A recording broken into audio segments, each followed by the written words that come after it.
Lyca production Subaskaran மற்றும் red Jain movies தயாரிப்பில் உலக நாயகன் கமல்ஹாசன் நடிப்பில் பிரம்மாண்ட இயக்குனர் சங்கர் இயக்கத்தில் உருவாகியுள்ள இந்தியன் 2 திரைப்படம் உலகமெங்கும் உள்ள உங்கள் அபிமான திரையரங்குகளில் வெற்றிகரமாக ஓடிக்கொண்டிருக்கிறது. வழக்கமா இடைத்தேர்தலில் போட்டியிடுவதில்லை அப்படிங்கறதான் பாமகவுடைய கொள்கையாக இருந்தது. அதை மீறி இந்த முறை போட்டியிட்டதன் மர்மம் என்னன்னு கூட முதல்வர் தனது அறிக்கையில குறிப்பிட்டார். ஒரு குறிப்பிட்ட சமூக வாக்குகளை மட்டும் நம்பி பாமக இந்த முறை தேர்தலில் போட்டியிடுகிறது. அதற்கு பாஜக பின்னால் இருந்து அதை இயக்குகிறது. சாதி அடிப்படையில், சமூக அடிப்படையில், மத அடிப்படையிலான ஒருங்கிணைப்பு எடுபடாதுங்கிறது இந்த தேர்தல் முடிவுகள் காண்பித்து கொடுத்திருக்கிறது அப்படின்னு விவாதங்களில் வந்தவர்கள் பேசினாங்க. அந்த நம்பிக்கையோடு தான் திமுக கூட்டணி பலமாக இருப்பதாக தோன்றுகிறது. இல்ல, திமுக நண்பர் பேசினாரு. முதல்ல நீங்க பக்கத்துகளுக்கு வணக்கம் சொல்லுங்க இல்லையோ, தீபாவளிக்கு தமிழக மக்களுக்கு வாழ்த்துக்களை சொல்லுங்க. அதுதான் உங்களுடைய மதர் சார்பின்மை. இதுதான் பிரிவினைவாதங்கிறது. ரம்ஜானுக்கு வாழ்த்து சொல்வீங்க, கிறிஸ்துமஸுக்கு வாழ்த்து சொல்வீங்க, ஆனா தீபாவளிக்கு வாழ்த்து சொல்ல மாட்டீங்க. இந்து கோயில்ல கேவலப்படுத்துவீங்க, மற்ற மதங்களை புகழ்ந்து பேசுவீங்க. இதுதான் பிரிவினைவாதம். இதுதான் இங்கதான் ஆரம்பிக்குது உங்களுடைய பிரிவினைவாதம். இரண்டாவது, ஜனநாயகம் எப்படி இருக்கிறது? ஒரு அமைச்சர் சிறையில் இருந்து கொண்டு கூட ஒரு தமிழகத்தை இயக்க முடியும் என்றால் திமுக ஜனநாயகம். கொலுசை கொடுத்து அரசியல் இங்கே அரபு கிருஷி நடந்தது, வெற்றியை பெற்றார்கள். கோயம்புத்தூரும் இன்று கலங்கி நிற்கிறது இந்த பண அரசியலால். சொன்னாரு பெட்டியை நான் கொடுக்க மாட்டேன்னாரு. பெட்டி பெட்டியா சம்பாதிக்க கூட தான் பெட்டி இருக்குது, வேற யார்ட்டு பெட்டி இருக்குது? நீங்க பெட்டி கூட்டணிக்கு மட்டும் இல்ல, இன்னைக்கு மக்களுக்கும் பெட்டி கொடுக்க ஆரம்பிச்சிட்டீங்க. அதான் பிரச்சனை. நான் ஒரே ஒரு கேள்வி கேட்கிறேன். இவ்வளவு பேசுறீங்கல்ல, பாஜக எங்களுடைய அண்ணாமலை தலைமையில தனித்து நின்றோம் சொல்லலாம். பாஜக ஒரு கூட்டணி அமைத்து தனித்து நின்றார். 13 கூட்டணியோட கொஞ்சி கொஞ்சி கெஞ்சி கெஞ்சி நீங்க கூட்டணி நிக்கிறீங்களே, தனித்து நிற்கின்ற தைரியம் திமுக இருக்கிறார் தமிழ்நாட்டில்? முடியுமா? தைரியம் இருக்கிறதா நான் கேட்கிறேன். தேசிய ஜனநாயக நாங்கள் தன்மானத்தோடு நிக்கிறோம். தேசிய ஜனநாயக கூட்டணி தான். நாங்கள் அண்ணா திமுக விட்டு வெளியேறினோம், வெளியே வந்தோம். முதல்ல ஏன் பாஜக தமிழ்நாட்டில் வளர வேண்டும் என்று ஆசைப்பட்டோம். நாங்கள் யாரோடும் சார்ந்திருக்க நாங்கள் விருப்பப்படவில்லை. 1.5% ஓட்டு திரிபுராவிலிருந்து வெற்றி பெற்றிருக்கிறோம். இந்த இடத்துல ஒரு சரியான குறுக்கீடு இருந்தா சரியா இருக்கும். அந்த கேள்வி நீங்க உள்வாங்கிட்டு சொல்லுங்க. ரொம்ப முக்கியமான கேள்வி. திருமிகு பாலபாரதி முதல் சுற்றுல வைத்த அந்த கேள்வி நானும் உள் வச்சிடறேன், உள்வாங்கிட்டு சொல்லுங்க. ராமரை முன்னிலைப்படுத்தினீங்க, இந்துத்துவாவை முன்னிலைப்படுத்தினீர்கள். அந்த சித்தாந்தங்கள் எதுவுமே இந்த தேர்தலில் எடுபடவே இல்லை. அயோத்தியில தோல்வி, ராம்டெக்ல தோல்வி, சித்திரக்கூட்ல தோல்வி, பிரயாக்ராஜ்ல தோல்வி, ராமநாதபுரத்துல தோல்வி, நாசிக்ல தோல்வி, பத்ரிநாத்திலும் தோல்வி, ராமர் தலங்கள் எல்லாவற்றிலும் தோல்வின்னு திரு சு வெங்கடேசன் ட்வீட் போட்டார். அப்ப நீங்க முன்னிலைப்படுத்தின ராமர், நீங்க முன்னிலைப்படுத்தின இந்துத்துவாங்கிற ஸ்ட்ராட்டஜி இனிமேல் பாஜகவுக்கு கை கொடுக்காதுங்கிறத இந்த தேர்தல் முடிவுகள் காண்பித்திருக்கிறதா? சார், இந்துத்துவ கொள்கையை அடிப்படையாக கொண்டது பாரதிய ஜனதா கட்சியால் மாற்று கருத்து இல்ல. நாங்க இல்லன்னே சொல்லல. நாங்க இந்திய நாட்டின் கலாச்சாரத்தை, பண்பாட்டை காக்க வந்திருக்கின்ற கட்சி பாரதிய ஜனதா கட்சி. உலகத்திலேயே மிகப்பெரிய கட்சி பாரதிய ஜனதா கட்சி. உலக தலைவர், போற்றுகின்ற தலைவர் நரேந்திர மோடி அவர்கள். நீங்க உலகத்தில் எங்க வேணாலும் போய் பாருங்க, தெரியும். இன்னைக்கு ஒவ்வொரு மாநாட்டிலையும் ஒவ்வொரு நிகழ்ச்சியிலும் முதல்வர் முன்னிலைப்படுத்தப்படுகிறார். நம்முடைய பாரத பிரதமர்கள் முன்னிலைப்படுத்தப்படுகிறார். என்ன காரணம்? கொண்டிருக்கின்ற கொள்கை, தேசியம் என்ற கொள்கை உலக நாடுகள் ஏற்றுக்கொண்டிருக்கிறது. இன்னொன்னு, நீங்க ஒரு சின்ன வட்டத்துக்குள்ள மீண்டும் பாஜக நீங்க அடைக்க பாக்குறீங்க. அது அயோத்தியாகட்டும், வேற மற்ற பகுதியாகட்டும், தோல்வி என்பது அரசியல நாங்கள் தேடி சென்று தோல்வியை உண்டாக்குவதும் இல்லை, தேடி சென்று வெற்றியை பெறுவதும் இல்லை. என்ன உண்மையோ அதை மக்களுக்கு சொல்கின்றோம். மக்கள் போற்றால் வெற்றி, இல்லை என்றால் தோல்வி நாங்கள் ஏற்றுக்கொள்கின்றோம். ராமரை முன்னிலைப்படுத்தாத, இந்துத்துவ சித்தாந்தத்தை முன்னிலைப்படுத்தாத இந்துக்களின் காவலர்கள்னு தாங்கள் சொல்லிக்கூடாத கட்சிகள் ஜெயிக்கிறாங்களே அந்த இடத்துல. இதெல்லாம் சொல்லிக் கொள்ளக்கூடிய நீங்க ஏன் தோல்வி அடைகிறீங்கிறது மக்களுக்கு. ஆன்மீகம் திளைத்திருக்கின்ற தமிழகத்தில் பாஜக வெற்றி பெற வேண்டும். ஆனால் சாமியே இல்லை என்று சொல்லுகின்ற திராவிட கட்சி தமிழ்நாட்டை ஆண்டு கொண்டிருக்கிறது. அதுதான் தமிழ்நாட்டின் விதி. அப்படித்தான் சில இடத்தில் நடக்குது, விஷயங்கள் நடக்குது. நீங்க ராமநாட்டுக்கு ஏன் தோத்தோம்? பல காரணங்கள். அன்னைக்கு அங்க ஆக்கிரமிப்பு நடந்தது, அங்க நின்ற அந்த வேட்பாளர் சரியா பணி செய்யல, அவர் இது மாதிரி சில குறைபாடு இருக்கலாம். உத்தரப்பிரதேசல ஏன் தோல்வி அடைஞ்சோம்? 1 லட்சம் ரூபாய் தரேன்னு சொன்னாரு, 1 லட்சம் தரேன்னு சொல்றாரு ராகுல் காந்தி அவர்கள். இது பல இடங்களில் மாற்றத்தை கொண்டு வரும். அதிமுக இங்க தேர்தலை புறக்கணித்த போதும் பெரும்பாலான வாக்குகள் திமுகவுக்கு தான் போகுது. அதிமுகவுடைய வாக்கு தேசிய ஜனநாயக கூட்டணிக்கு வர. விஷயம் பார்க்கணும். இங்க நீங்க எந்த திராவிட கட்சிகளுக்குள்ள உள்ள போட்டியை தானே மக்கள் ஏற்றுக்கொண்டிருக்கிறார்கள். இதுல பாஜகவுக்கான இடம் தமிழ்நாட்டில் எங்கன்னு? இந்த முறை நாங்க பல இடங்களில் 2ஆம் இடம் வந்திருக்கிறோமே. 44 லட்சம் வாக்குகள் நாங்க பெற்றிருக்கிறோம். அதிமுக 84 லட்சம் வாக்குகளை பெற்றிருக்கிறது. 1.25 லட்சம் வாக்குகளை திமுக பெற்றிருக்கிறது. நீங்க நட்பு சொல்றேன், இன்றைக்கு நல்லவர்கள் பிரிந்திருக்கின்றார்கள். நல்லவர்கள் தமிழ்நாட்டில் பிரிந்து நிற்கின்றார்கள். கௌரவர்கள் ஒன்றாக சேர்ந்து அவர் வெற்றியை பெற்றுக் கொண்டிருக்கிறார்கள். ரொம்ப நாளைக்கு இது ஓடாது, ரொம்ப நாளைக்கு இது வண்டி ஓடாது. உங்க 2 பேரையும் சொல்றீங்களா? அவர் அமைதியா இருக்காரு செம்மலை. அவர் சொல்லுவார், அவர் எவ்வளவுதான் தாங்குவாரு.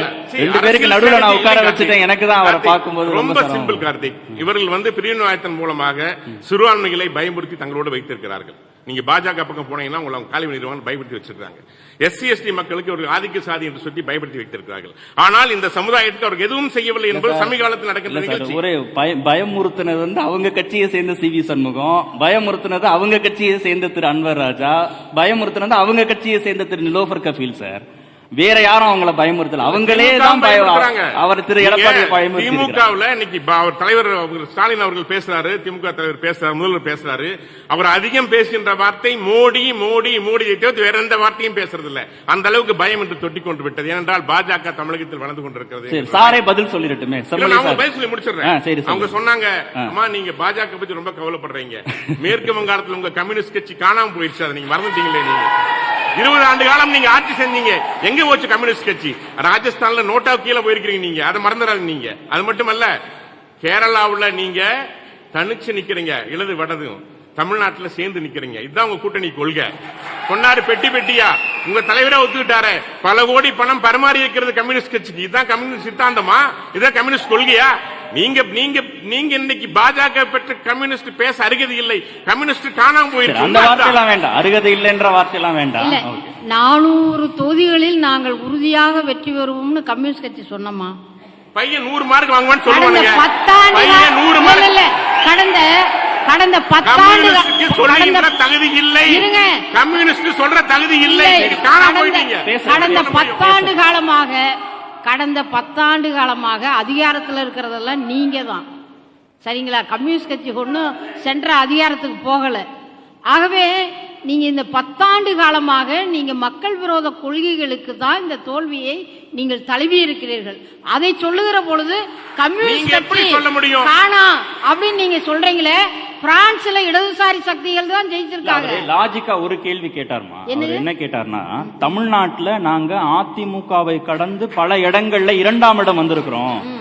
பாஜகவுடைய வாக்கு சதவீதம் உயர்ந்திருக்கு, தேசிய ஜனநாயக கூட்டணியுடைய வாக்கு சதவீதம் உயர்ந்திருக்கிற போது பாஜகவுடைய ராமர் சித்தாந்தத்தையோ பாஜகவுடைய இந்துத்துவ சித்தாந்தத்தையோ முற்றிலுமாக தமிழ்நாட்டு மக்கள் புறக்கணித்து விட்டார்கள், இல்ல இந்திய மக்கள் புறக்கணித்து விட்டார்கள், எப்படி முடிவுக்கு வருவீர்கள் அவர் கேட்டார். அந்த கேள்வி லாஜிக்கு தானே இருக்கு. அந்த கேள்விக்கு முதல்ல அண்ணாமலை உறுதியாக வெற்றி பெறுகிறாருன்னு நீங்க தானே சொன்னீங்க. அண்ணாமலையே சொன்னார், நான் உறுதியாக வெற்றி பெறுகிறேன், நான் வெற்றி பெறவில்லை என்றால் தமிழ்நாட்டினுடைய அரசியல் விட்டே போய்விடுகிறேன்னு சொன்னாங்க. இப்ப தோத்துட்டீங்க. தோற்ற பிற்பாடு கீழே விழுந்த பிற்பாடு இல்லைங்க எங்க முகத்துல மண்ணே ஒட்டல, நாங்க 2வது இடத்துக்கு வந்துட்டு பாருங்கன்னு, இதெல்லாம் யாரை ஏமாத்துற வேலைன்னு நான் கேட்கிறேன். இப்ப ஒரு பெர்செப்ஷன் தோணாதா? நாடாளுமன்ற தேர்தலில் பாஜக தனிச்சு ஒரு 11% வச்சிருக்காங்க, தேசிய ஜனநாயக கூட்டணியாக ஒரு 18% வச்சிருக்காங்க. நம்ம போகலாம் கூட்டணிக்கு 26ன்னு மற்ற கட்சிகளுக்கு தோணவே தோணாதுன்னு எப்படி சொல்ல முடியும்? 18% வச்சிருக்காங்களே அவங்க கூட்டணியோட. அவங்க கூடவே இருந்த அதிமுகவே விலை வந்துருச்சுங்க. இப்போ கோயம்புத்தூர்ல நல்லவர்கள் பிரிஞ்சிருக்கிறோம்னு வருத்தப்படுறாரு திரு GK நாகராஜ். அதாவது இவங்க அதிமுக கெட்டவர்களிடமிருந்து பிரிந்திருக்கிறோம்னு இவங்க சந்தோஷப்படுறாங்க. நீங்க நல்லவர்கள் பிரிந்திருக்கிறோம்னு அவரு நினைச்சிட்டு இருக்காரு. இதுதான் பாயிண்ட். அதாவது பாஜகவை தள்ளி தான் அதிமுக வச்சிருக்கு. இப்போ கோயம்புத்தூர்ல அதிமுக 3வது இடத்துல இருக்கு, திமுக முதல் இடத்துல வெற்றி, 2வது இடத்துல அண்ணாமலை பாஜக. அப்ப யாரோட ஓட்டு போயிருக்கு? அதிமுக ஓட்டை தான் நீங்க விலை கொடுத்து வாங்கியிருக்கிறீங்க. ஐயா, நாங்க ஓட்டுக்கு பணம் தரல, நீங்க வாங்கியிருக்கீங்க. பாஜக ஓட்டுக்கு பணம் தரல, கோயம்புத்தூர்ல பணத்தை அள்ளி வீசல. எங்களுக்கு தெம்பு இருக்குது, ராணி இருக்குது, மக்கள்கிட்ட ஓட்டு கேட்கிறோம். மக்கள் ஓட்டு போட்டாங்க. 4.5 லட்சம் ஓட்டுகளும் தன்மானமுள்ள ஓட்டுக்கு போட்ட ஓட்டு எங்களுக்கு, அதை நாங்கள் பெற்றுக்கிறோம். அதுவே எங்களுக்கு பெருமை. நான் சவால் பண்றேன், கூகுள் பேல அண்ணாமலை வாக்காளர்களுக்கு பணம் கொடுத்தாருன்னு சொல்லி நாங்க இருக்கிற வாக்காளர்கள் மூலமா நான் நிரூபிக்கிறேன். நீங்க நுட்பமான முறையில நவீனமான முறையில எப்படி எல்லாம் பணம் கொடுத்தீங்க நாங்க நிரூபிக்கிறோம். ஒரு நிமிஷம் இல்ல, நீங்க நேரலையில சவால் விடுறீங்க, வாக்காளர்கள் பார்த்துட்டு இருக்காங்க. ஆதாரம் இருக்கா? அண்ணாமலை ஜிபே மூலமாக பணம் கொடுத்தாரு. ஆதாரம் இருக்கு. நீங்க போய் நீங்க ஒரே வார்த்தை, நீங்க தவறான தகவலை இங்க பரப்புறீங்கம்மா. நான் தேர்தல் பொறுப்பாளர், கோயம்புத்தூர் தேர்தல் பொறுப்பாளர், ஒரு சிங்கிள் பைசா கூட வாக்குக்காக கொடுக்கவில்லை என்று அறுதிட்டு சொல்ல முடியும் என்னால்.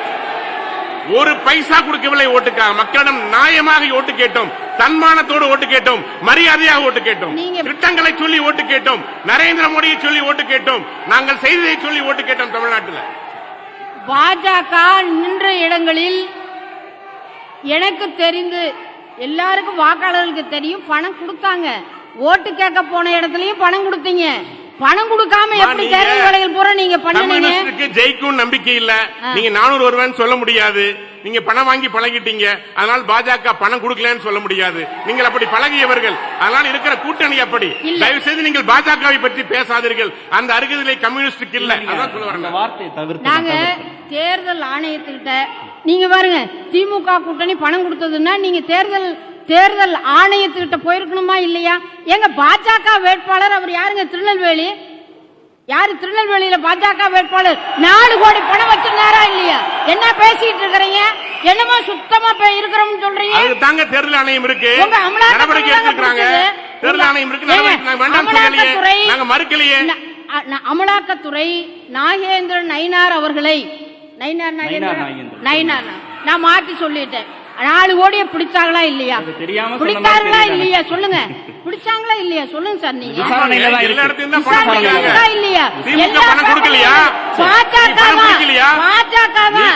பாஜக தான் தமிழ்நாட்டினுடைய நாடாளுமன்ற தேர்தலில் கிட்டத்தட்ட எல்லா தொகுதியிலும் 39 தொகுதிகளிலையும் இவருதான் நயினார் நாகேந்திரன் மட்டும்தான் 4 கோடியை வைத்திருந்தாருன்னு சொல்லி மத்திய அமலாக்கத்துறையே பிடித்தது, தேர்தல் ஆணையம் பிடிச்சிருக்கு.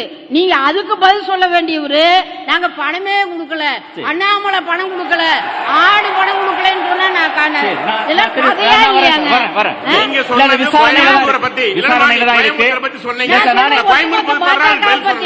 ஒட்டுமொத்த பாஜக பத்தி சொல்றேன். ஒரு பானை சோத்துக்கு ஒண்ணுதானே பதம். விசாரணையில தான் இருக்கு, ஒரு பானை சோத்துக்கு ஒரு சோறு தானே பதம். விசாரணையில தான் இருக்கு, முடிவுக்கு வர வேண்டாம். செம்மலை சார், நீங்க நல்லவரா கெட்டவரா சார்?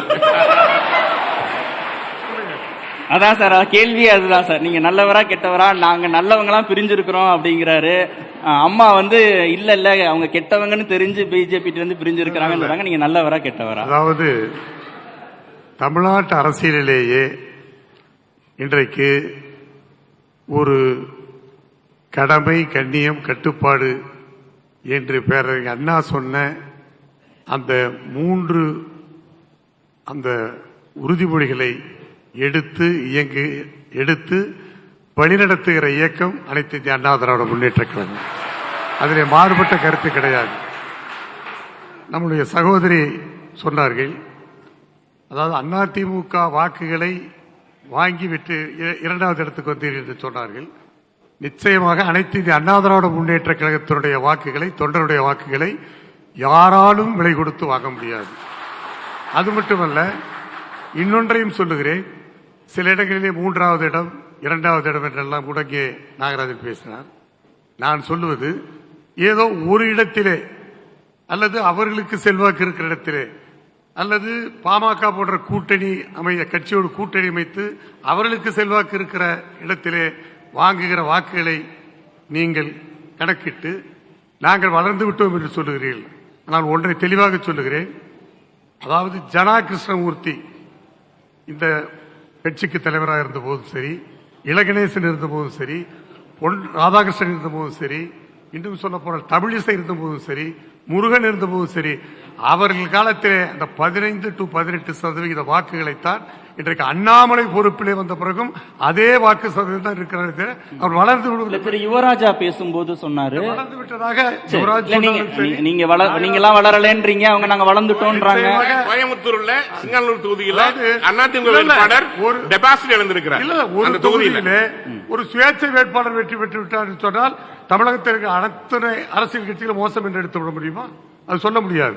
எனவே நான் விவாதத்திற்கு இல்ல, வருகிறேன். திமுக கூட்டணி ரொம்ப பலமா இருக்கிறாங்க. அந்த கூட்டணிக்குள்ள பிளவோ பிரச்சனையோ வருவதற்கான சாத்தியக்கூறுகள் இல்லைன்னு திரு பிரசன்னா சொல்றாரு. திரு யுவராஜா 26 தேர்தல் முன்னிட்டு தேசிய ஜனநாயக கூட்டணி இன்னும் பலம் பெருசாகும்னு அவர் சொல்றாருன்னா, உங்க கூட்டணி குறித்த ஒரு கேள்வி வருதே. அதற்கும் நான் பதில் சொல்லுகிறேன். தயவு செய்து நெறியாளர் அனுமதிக்க வேண்டும். அதாவது அரசியலிலே கூட்டணி என்பது நிலையானதும் அல்ல, அதே போல மாறாததும் அல்ல. அது முதலிலே தெரிந்து கொள்ள வேண்டும்.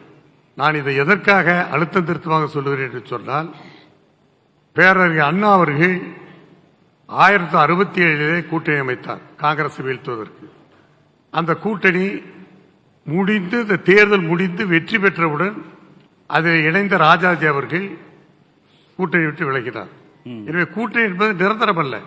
அதே போல கலைஞர் வரணும் ஏடிஎம்கே நோக்கி 26ல மற்ற திமுக இருக்கிற கட்சிகளோ தேசிய ஜனநாயக கூட்டணி இருக்கிற கட்சிகளோ வரணும்னா புல்லிங் ஃபேக்டர் யார், அங்க யாரு இழுக்கிற சக்தி யாரா இருக்கணும், ஏன் வரணும்? எதுக்கு நம்ம இந்த கூட்டணிக்கு மற்ற கட்சிகள் வரவேற்கான காரணம் அதையும் நான் சொல்லிடுறேன். அதாவது அந்த இப்பொழுது நீங்களே சொன்னீர்கள், அதாவது திராவிட முன்னேற்ற கழக ஆட்சியில் சொத்து வரி, கட்டண உயர்வு, அதே போல சட்டம் ஒழுங்கு சீர்குலைவு ஆக தமிழக, அதாவது ஒரு மாநில அதிகாரத்திலே இருக்கிற அத்துணையும் வரி போட்டு மக்கள் சுமையில சுமத்திருக்கிறார்கள். அதே போல சட்டம் ஒழுங்கு சீர்கேடு, விசச்சாராய சாவு, அதே போல போதைப் பொருள், அதே மாதிரி அரசியல் தலைவர் கொலை, இவையெல்லாம் இருந்தும் திராவிட முன்னேற்ற கழகம் வெற்றி பெறுகிறது என்று சொன்னால் நிச்சயமாக நீங்கள் சொன்னதை போல கூட்டணி பலம். ஆனால் அந்த கூட்டணியும் இப்பொழுது தடுமாற்ற நிலையில் இருக்கிறது என்பதை நான் உறுதியாக சொல்ல கடமைப்பட்டிருக்கிறேன். காரணம் இன்றைக்கு, அதாவது சபாநாயகருடைய காளிமுத்தன் அடிக்கடி சொல்லுவார், ஒரு தாசில்தார் இருந்தார். அந்த தாசில்தார் வீட்டு ஒரு நாய், அவர் பிரியமாக வளர்த்த நாய் இருந்தது. அந்த நாய் இறந்து விட்டது. அந்த நாய் இறந்ததற்காக அந்த தாசில்தாருடைய ஜூரிஸ்டிக்ஷனில் இருக்கிற அத்துணை கிராம அதிகாரிகள், பணியாளர்கள், கிராம பணியாளர்கள், அலுவலர்கள் எல்லாம் துக்கம் விசாரிக்க சென்றார்கள். ஆனால் அதே தாசில்தார் சில மாதங்களுக்கு பிறகு இறந்த பிறகு யாரும் அவருடைய துக்கத்திற்கு போகவில்லை. ஏன் என்று சொன்னால், இனிமேல் அவரிடம் என்ன இருக்கிறது என்று, அவரால் நமக்கு என்ன ஆதாயம் இருக்கிறது, அவரால் என்ன பலன் இருக்கிறது என்று சொல்லி துக்கத்திற்கு கூட போகவில்லை என்று ஒரு கதை சொல்வார். நான் இதை எதற்காக சொல்கிறேன் என்று சொன்னால், இன்றைக்கு கொஞ்சம் கொஞ்சமாக இன்று, அதாவது 40க்கு 40 சாத்தியப்படுத்தியிருக்காங்க நாடாளுமன்ற தேர்தலில் திமுக கூட்டணி. இடைத்தேர்தலில் வெற்றியை கொடுத்திருக்கிறாங்க. அப்ப பெர்செப்ஷனா அந்த கட்சிகள் இருக்கிற கட்சிகளுக்கு இவங்க தானே பலமா இருக்கிறோம்னு தோணும். இப்ப நான் சொல்றேன், இப்ப சகோதரி இருக்காங்க சொல்றேன், பாலபாரதி இருக்காங்க, நம்ம சகோதரர் பிரசன்னா சொன்னார் சமூக நீதி என்று சொன்னார். இன்றைக்கு அவர்களிடமிருந்தே இன்றைக்கு சமூக நீதி குறித்த கேள்வி எழுகிறது. அதாவது பாலபாரதி அவர்கள் சார்ந்திருக்கிற அந்த இயக்கத்தினுடைய மாநில செயலாளர் தோழர் பாலகிருஷ்ணன் அவர்கள் என்ன சொல்லுகிறார் என்று சொன்னால், அதாவது வேங்கை வயல் பிரச்சனையை எடுக்கிறார், அடுத்தது நாங்குநேரி பிரச்சனையை எடுக்கிறார், அடுத்தது நாயக்கநேரி பிரச்சனை எடுக்கிறார். இப்பொழுதுதான் கொஞ்சம் கொஞ்சமாக வெளிவருகிறது. அதே போல விசிக தலைவர் திருமாவர்களும் அந்த பிரச்சனையை எழுப்புகிறார். எனவே இப்பொழுது சொல்லி முடிச்சிடறேன். அதாவது இப்பொழுது வர வர இந்த கூட்டணியிலிருந்து ஒரு சலசலப்பு வருது. ஓகே, உங்க கூட்டணி பலம் பெறுவதற்கான வாய்ப்பு இருக்குன்னு நம்புறீங்க? இல்ல இல்ல, நான் அதையும் சொல்லிடுறேன். அதாவது அந்த நம்பிக்கை இல்லையா? இல்ல இல்ல இல்ல, அது சொல்லிடுறேன். சரி, அந்த நம்பிக்கை இருக்கிறது. அதாவது அந்த பிளவு வருகிற போது அடுத்து மாற்று யார்? அதான் நீங்க இன்னும் முடிச்சுட்டு முன்னேற்ற கழகத்துக்கு மாற்று யுவராஜாக்கான கேள்வி தான். அதுக்கு தான் சரி, நான் வரேன். நான் உங்ககிட்ட வருவேன், கண்டிப்பா வந்துருவேன். சுவாரஸ்யமா இருக்கும். நான் அண்ணன் காளிமுத்து அண்ணன் சொன்னதா ஒரு நாய் கதை சொன்னார். தாசில்தார் இருந்தாரு, நாய் செத்துச்சு, எல்லாரும் போய் பண்ணாங்க. தாசில்தார் செத்து போயிட்டாரு, அதுக்கப்புறம் நான் யாருமே போகல அப்படின்னு. இன்னைக்கு இருக்கிற அதிமுகவின் நிலையே காளிமுத்து அண்ணன் அன்னைக்கே படம் பிடிச்சு காட்டியிருக்காருங்கிறது தாழ்மையான கருத்து. அந்த உதாரணம் உங்களுக்கு தான் இன்னொரு தடவை நல்லா படிச்சு பாருங்க. உங்களுக்கு தான் பொருது, அது எங்களுக்கு பொருந்தாது. பிரசன்னா சொன்னாரு அவங்க கூட்டணி இன்டாக்டா இருக்குன்னு சொல்றாரு. அதோட சேர்த்தே பதில் சொல்லுங்க. சேர்த்தே பதில். திமுக கூட்டணி பலமா இருக்கிறாங்கிறது ஒண்ணு, அதுல சலசலப்பு வரும் ஒண்ணு. அதுல திரு செம்மலை சொன்னதை தான் நீங்க கவனிக்கணும். திமுக கூட்டணி பலமா இருக்கு, சரி அதுக்குள்ள சலசலப்பு வந்தாலும் எங்களை நோக்கி தான் வருவாங்க, அதிமுகவை நோக்கி தான் வருவாங்கன்னா இங்க இருக்கக்கூடிய இருதுருவ அரசியல் திமுக அதிமுகல எந்த மாற்றமும் வராதுன்றாரு. இப்ப நீங்க சொன்னீங்கல்ல முதல் சுற்றுல தேசிய ஜனநாயக கூட்டணி பெருசாகுன்றாரு திரு ஜி.கே. நாகராஜ், நல்லவர்கள்லாம் ஒண்ணு சேரணும்னா அப்படிலாம் இல்லைன்னா அவர் ஃபுல் ஸ்டாப் தானே வைக்கிறாரு. நாங்க தான் சொல்றோமே அரசியல் நிரந்தர எதிரியும் நண்பர்கள் தான் சொல்ல போறோமே, எது வேணா நடக்கலாம், பொறுத்திருந்து பாருங்க. நான் சொல்றது பிரசன்னா அவர் சொன்னாரு கூட்டணி வந்து ரொம்ப இன்டாக்ட் சொல்றாருங்க. துரைவுக்கு ஏன் சார் அழுதாரு திருச்சியில? இதே விடுதலை சிறுத்தை சமத்துவ பத்தி பேசுறாரு. விடுதலை சிறுத்தை தலைவர் கேட்கிற ஒரே ஒரு பொது தொகுதி கேட்டாரு, கொடுத்தாங்களா? திமுக கொடுத்துச்சா உங்களுக்கு? அவருடைய கூட்டணி கட்சியை சுத்தமா மதிக்காத ஒரு கட்சினா திராவிட முன்னேற்ற கழகம் தான். நேயர்களுக்கு என்ன தோணும் தெரியுமா? என்ன கார்த்தியன் இவ்வளவு கேள்வி கேட்கிறாரு, யுவராஜா அதிமுக மனசு புண்படாமையே பேசிட்டு இருக்கிறாரு இவ்வளவு நேரம் தோணாதா? அப்படி கிடையாதுங்க. ஒரு கேள்விக்காவது அதிமுக சார்ந்து பதில் சொன்னாதானே ஆமா தேசிய ஜனநாயக கூட்டணி இருக்கிற யுவராஜா அதிமுகவை எதிர்க்கிறாருன்னு தோணும் உங்களுக்கு? இல்லையே, நாங்க அதிமுக தேவையே இல்லையே. இப்ப தேவை நாங்க எப்பயாவது வந்துருவாங்கன்னு நம்பிக்கையோட இருக்கீங்களா? எதிர்க்க வேண்டிய கட்டத்தில் நாங்க இருக்கோம். அதை நாங்க முறையா செஞ்சுட்டு வர்றோம். நாளைக்கு கூட எங்க கட்சியின் சார்பாக அரசியலே தேர்தல் களமே அவங்க 2 பேருக்குள்ளன்னு சொல்லி முடிச்ச பிறகு உங்களுக்கான ஸ்பேஸே இல்லைன்னு தானே அவர் சொன்னாருன்னு கேள்வியே. இன்னும் 20 மாத காலங்கள் இருக்கு, பொறுத்திருந்து பாருங்கன்னு தானே சொல்றோம். இப்ப ஏன் அவசரப்படுறீங்க? 2026 பேசுறீங்க, இன்னும் 20 மாதங்கள் இருக்கு. 20 அமாவாசை கூட 20 அமாவாசை இருக்குது, 21வது மாசம் பௌர்ணமி வரப்போகுது, அது வரைக்கும் பொறுத்திருந்து பாருங்க சார். அப்புறம் இன்னொரு விஷயம் சொன்னாரு, இவங்க எனக்கு வந்து பெரிய வரலாறு தெரியாது, அவர் 63 பத்தி எல்லாம் பேசினார். நான் ஒன்னே சொல்லி முடிச்சுக்கிறேன். நான் 1996 திராவிட முன்னேற்ற கழகம் வந்து அப்ப வலுவான கட்சியே கிடையாது. மக்கள் தலைவர் மூப்பன் அவர்களும் ரஜினிகாந்த் அவர்கள் கொடுத்த ஆதரவுனாலதான் மீண்டும் திராவிட முன்னேற்ற கழகம் ஆட்சிக்கு வந்துச்சு. இவங்க சொல்றாங்க தமிழகத்தில் கூட்டணிக்குள்ள ஏன் சலசலப்பு வரும் நினைக்கிறீங்க? தொடர்ந்து இங்க இருக்கிற எதிர்கட்சிகள் தோல்வி படுறது சொல்லி திமுக சொல்லிட்டே வர்றாங்க. நான் சொல்றேன், 2021 அஇஅதிமுகவும் தமாக கூட்டணி வந்த பிறகு மிகப்பெரிய வெற்றி அன்றைக்கு தமிழகத்தில் எங்க கூட்டணி பெற்றுச்சு. அன்றைக்கு திராவிட முன்னேற்ற கழகம் தோல்வி தழுவுச்சு. 96 திராவிட முன்னேற்ற மிகப்பெரிய கூட்டணி உருவாக்குனாங்க. அப்ப கூட திராவிட முன்னேற்ற கழகம் மெஜாரிட்டி பெற முடியல. மெஜாரிட்டி இல்லாத கவர்மெண்ட் தான் தொடர்ந்து 5 ஆண்டுகள் நடத்தினாங்க. அதற்கு பிறகு 2021 வரையில மங்கள வெற்றியை பெற முடியல. அதுக்கு என்ன சொல்ல போறீங்க? அதை பத்தி பேச வரீங்களா? எப்படித்தாலும் எங்களுடைய என்டிஏ கூட்டணி தோத்து போச்சு, அதிமுக கூட்டணி தோத்து போச்சுங்கிறீங்க. திராவிட முன்னேற்ற கழகம் தான். திராவிட முன்னேற்ற கழகம் தான் பேச முடியாது. முன்னேற்ற கழகம் தான் இல்ல, நம்ம கண்ணு முன்னாடி இருக்கிறது 26 தானே, அதுதானே பேச முடியும். தமிழக தேர்தல் வரலாற்றுல அதிக தோல்விகளை சந்தித்தது திராவிட முன்னேற்ற கழகம் தான். அதையெல்லாம் மூடி மறைச்சறீங்க இங்க இருக்கிறவங்க. சரி பேசுவோம். இடைவெளிக்கான நேரம், இடைவெளிக்கான நேரம் நான் வரேன். இடைவெளி விஷயம் அதானி முதலமைச்சர் சந்திச்சாங்க சார். அது வந்து அம்மா கொஞ்சம் தெளிவுபடுத்தணும். எதிர்த்தாலும் அதானி அதானி அதானின்னு சொன்னீங்க 5 ஆண்டு காலமா. இன்னைக்கு அதே அதானி தமிழ்நாட்டில் வந்து திமுக குடும்பத்தை சார்ந்த முக்கியத்தை சந்திச்சிருக்கிறாங்க. முதலமைச்சரை கூட சந்திச்சு சொல்றாங்க. அதை பத்தி ஏன் பேச மாட்டேங்க? நான் இடைவெளிக்கு பிறகு வரமா? இடைவெளிக்கு பிறகு நான் தெளிவுபடுத்தணுமா? சரி, நான் இடைவெளிக்கு பிறகு வரேன். நான் தெளிவுபடுத்துறேன். வேண்டாம், நீங்க சொல்ல வேண்டாம், அம்மா தெளிவுபடுத்துறேன். இல்ல இல்ல வேண்டியது என்னங்க வன்முறையா இருக்கு? கட்சிக்காரர் பதில் சொன்னார்னா அதெல்லாம் முடியாதுன்னு நீங்க வந்து சொல்றீங்க. பேசுவாங்க. முதல்ல நான் வரேன். கட்சி வந்து தொழிலாளர்களுக்கு உண்டான கட்சி. திரும்பி பாலபாரதி நான் வரேன். ஐயா மூப்பனார பேசுறீங்க. சரி நான் வரேன். லைகா புரொடக்ஷன் சுபாஷ்கரன் மற்றும் ரெட் ஜெயின் மூவிஸ் தயாரிப்பில் உலகநாயகன் கமல்ஹாசன் நடிப்பில் பிரம்மாண்ட இயக்குனர் சங்கர் இயக்கத்தில் உருவாகியுள்ள இந்தியன் 2 திரைப்படம் உலகமெங்கும் உள்ள உங்கள் அபிமான திரையரங்குகளில் வெற்றிகரமாக ஓடிக்கொண்டிருக்கிறது.